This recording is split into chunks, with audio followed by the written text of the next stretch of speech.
नमस्कार दोस्तों। हम बीपीएससी पीवाईक्यू की ये सीरीज चालू कर रहे हैं जिसमें हम सभी सालों के पीवाईक्यू को डिस्कस करेंगे और यह हम सब्जेक्ट वाइज कर रहे हैं जिसमें हम पिछले 10 सालों के जो भी क्वेश्चन आए हैं प्रीवियस ईयर्स में उनको डिस्कस करेंगे। क्वेश्चन की डेप्थ देखेंगे, क्वेश्चन का नेचर देखेंगे, क्या सोच रहा है वो भी देखते हैं। तो ये जो क्वेश्चन दिख रहे हैं आज वह 71वीं बीपीएससी के क्वेश्चन है। ओके, तो चलिए देखते हैं। पहला क्वेश्चन जो था वह लोकसभा के सचिवालय स्टाफ की नियुक्ति की शक्ति निहित है। यह क्वेश्चन था। ऑप्शन में थे प्रधानमंत्री कार्यालय में, संघ लोक सेवा आयोग में, कर्मचारी चयन आयोग में या लोकसभा अध्यक्ष से परामर्श के उपरांत राष्ट्रपति में। सिंपल क्वेश्चन था और ये लक्ष्मीकांत में है, उसमें आराम से देख सकते हैं। इसका आंसर था डी, लोकसभा अध्यक्ष से परामर्श के उपरांत राष्ट्रपति में। इसी क्वेश्चन था, कोई अनुमान लगा के भी करता तब भी इसको आराम से कर लेता है। कर्मचारी चयन आयोग इजीली हटाया जा सकता था, ये इजीली हटाया जा सकता था, और प्रधानमंत्री कार्यालय को भी आराम से एलिमिनेट किया जा सकता था। कोई डिफिकल्ट क्वेश्चन नहीं था। अगले क्वेश्चन में चलते हैं। अगला क्वेश्चन था भारत का महान्यायवादी। यह क्वेश्चन भी कई बार पूछा जा चुका है, तो इजी क्वेश्चन ही था, डिफिकल्ट नहीं था।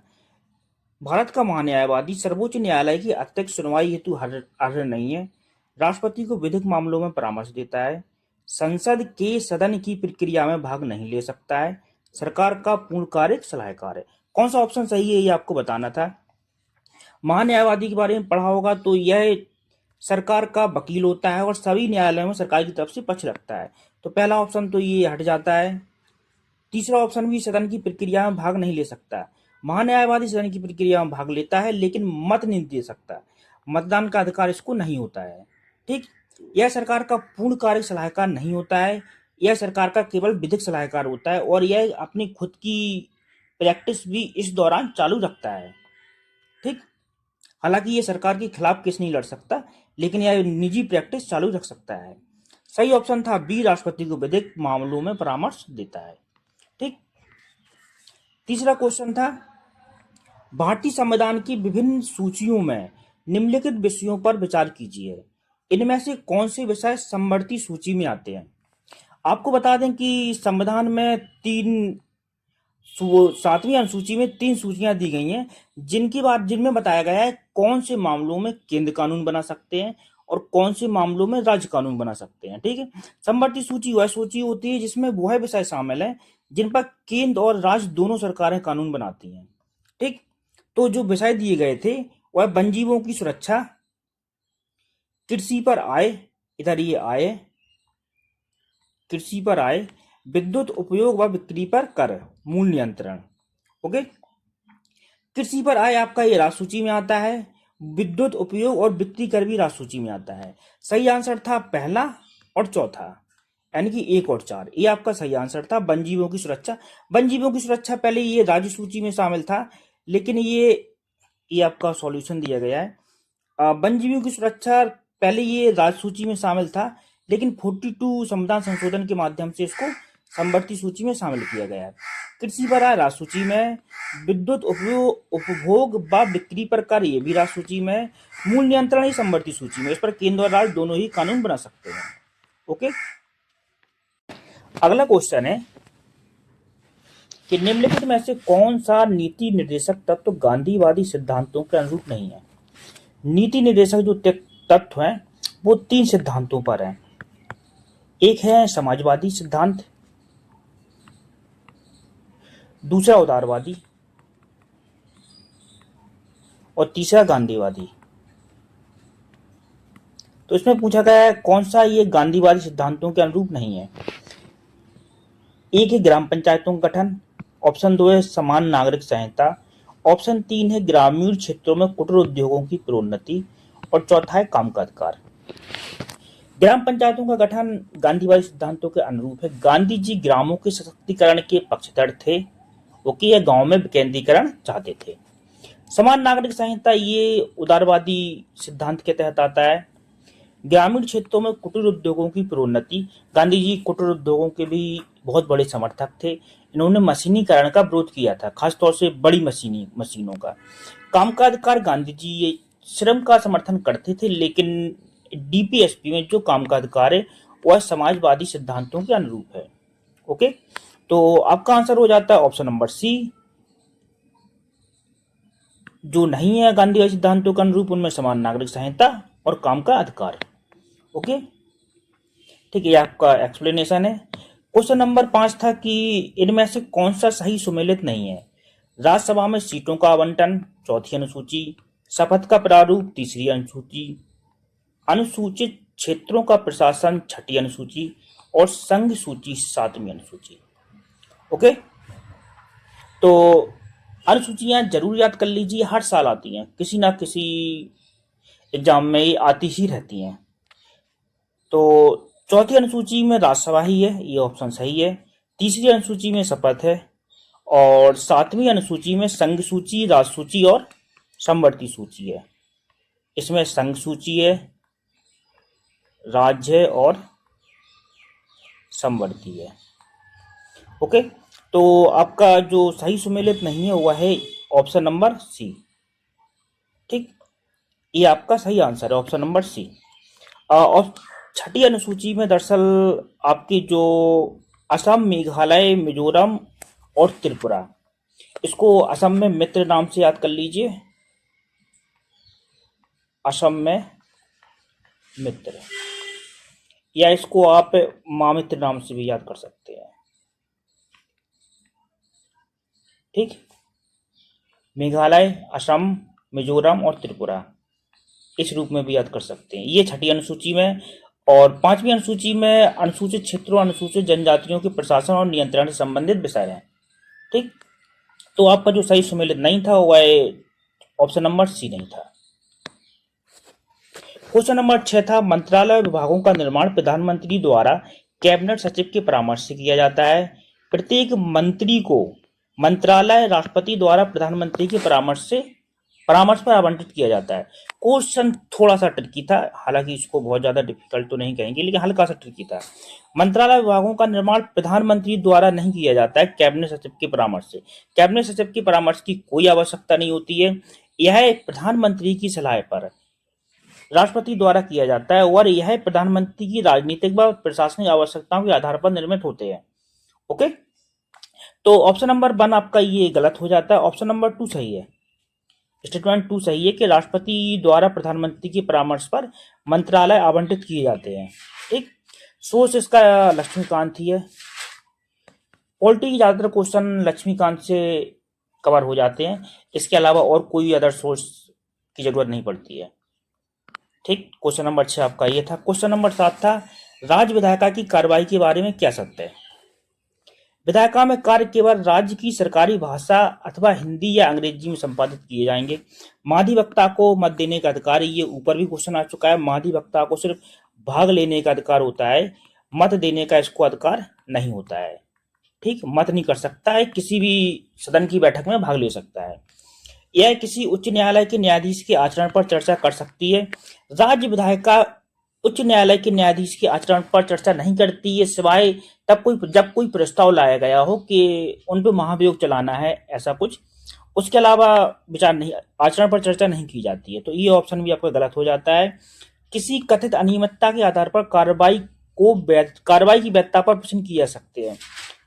संविधान का प्रावधान अनुच्छेद 212 के तहत प्रक्रिया की किसी अनियमितता के आधार पर राज्य विधायिका की कार्रवाई की वैधता पर किसी भी न्यायालय में प्रश्न नहीं किया जा सकता। ठीक, तो जो आपका ऑप्शन सही हो जाता है वो ऑप्शन नंबर ए है।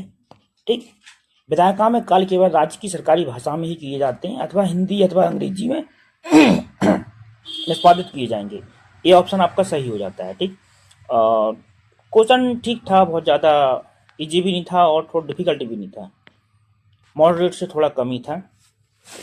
अगला क्वेश्चन है, भारतीय संविधान मौलिक अधिकारों पर औचित्यपूर्ण प्रतिबंध का प्रावधान करता है, किंतु औचित्यों को ध्यान में रखना चाहिए कि सामान्य जन का हित संरक्षित हो। ये तो ऑप्शन बिल्कुल सही है, कोई भी इसमें संदेह नहीं है। विद्यमान सामाजिक मूल और सामाजिक आवश्यकताएं अवरुद्ध ना हो, राज्य के नीति निर्देशक सिद्धांतों को नजरअंदाज किया जा सकता है। जिसने भी पॉलिटी पढ़ी है उसने मिनर्वा मिल्सवाद, केशवानंद भारतीवाद, ये सब बात पढ़े होंगे, तो ये ऑप्शन आराम से एलिमिनेट हो जाता है। स्टेटमेंट 4 तक सामूहिक हित बृहत्तर नहीं है, ये ऑप्शन भी आराम से एलिमिनेट हो जाएगा। तो जो ऑप्शन एलिमिनेट हो रहे थे वो ये और ये।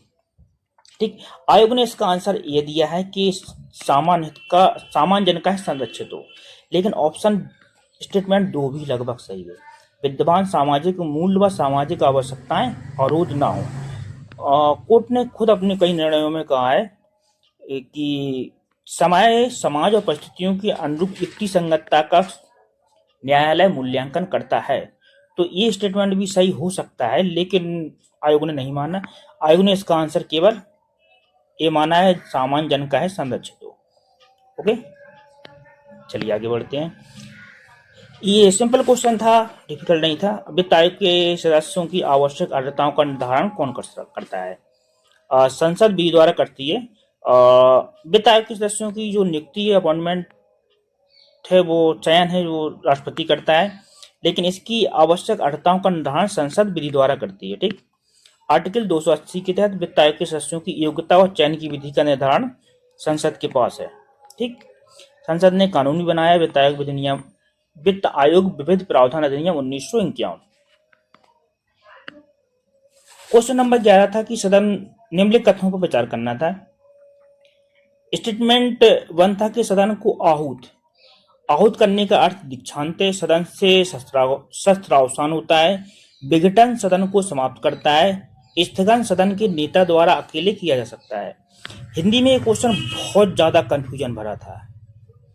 ठीक है, समझ में नहीं आ रहा है कि क्या कहना चाहता है क्वेश्चन। इंग्लिश अगर देखेंगे तो क्लियर हो जाएगा। The summoning of the house mean convocation, prorogation and a session, dissolution terminate a house, prorogation of a session can be effected by the leader of the house. ठीक, alone, by the leader of the house alone. ठीक, ये आपका सही नहीं है पूछा गया था। ये स्टेटमेंट आपका गलत है। तो जिसमें स्टेटमेंट 4 ऑप्शन हो वो टिक कर सकते हैं, तो ये आपका सही आंसर हो जाएगा। ठीक, इसका एक्सप्लेनेशन है कि summoning of the house mean convocation. Summoning का अर्थ होता है सदन को बुलाना, और यही कन्वोकेशन होता है। और प्रोरोगेशन से कोई शस्त्र समाप्त हो जाता है। डिसोल्यूशन से लोकसभा समाप्त हो जाती है। और ये स्टेटमेंट चौथा आपका गलत था। जो शस्त्रावसान होता है राष्ट्रपति द्वारा किया जाता है। सामान्यतः मंत्रिपरिषद सदन पर करता है, और लेकिन केवल अकेला ये लीडर ऑफ द हाउस नहीं कर सकता इसको। ठीक, क्वेश्चन नंबर 12 था कि पंचायतों की वित्तीय स्थिति की समीक्षा के लिए कौन अधिकृत है? तो 243 आई के तहत राज्यपाल द्वारा गठित वित्त आयोग। वित्त आयोग को याद करने के लिए 243 तो याद ही होगा। आई से इनकम याद कर लीजिए। ठीक है, इनकम से आपका ये वित्त आयोग याद रखिए। वित्त आयोग इनकम का ही काम करता है ग्राम पंचायतों के लिए, तो उसको आप याद रखिए। ठीक, क्वेश्चन नंबर 13 था कि पंचायत राज्य का मुख्य उद्देश्य क्या है? पंचायत राज ग्राम पंचायतों के और गांव के लोगों के राजनीतिक सशक्तिकरण के लिए लाया गया था। यह लोकतांत्रिक विकेंद्रीकरण का एक साधन है। तो ऑप्शन में था आपका डी, जनता को विकास के प्रशासन में प्रतिभाग करने योग्य बनाना। ठीक, ये ऑप्शन आपका सही था। कृषि उत्पादन वृद्धि करना ठीक है, लेकिन ये उसका कोई मुख्य उद्देश्य नहीं है। रोजगार सृजन करता है, लेकिन मुख्य उद्देश्य में ये भी नहीं आता। राजनीतिक चेतना में वृद्धि करता है, लेकिन मुख्य उद्देश्य नहीं है। मुख्य उद्देश्य लोकतांत्रिक विकेंद्रीकरण, जनता को विकास की प्रक्रिया में भागीदार बनाना, यह इसका मुख्य उद्देश्य था। ठीक, 71 बीपीएससी में पॉलिटी का जो लास्ट क्वेश्चन था वह निंदा प्रस्ताव संबंधित था कि निंदा प्रस्ताव के बारे में क्या सत्य है?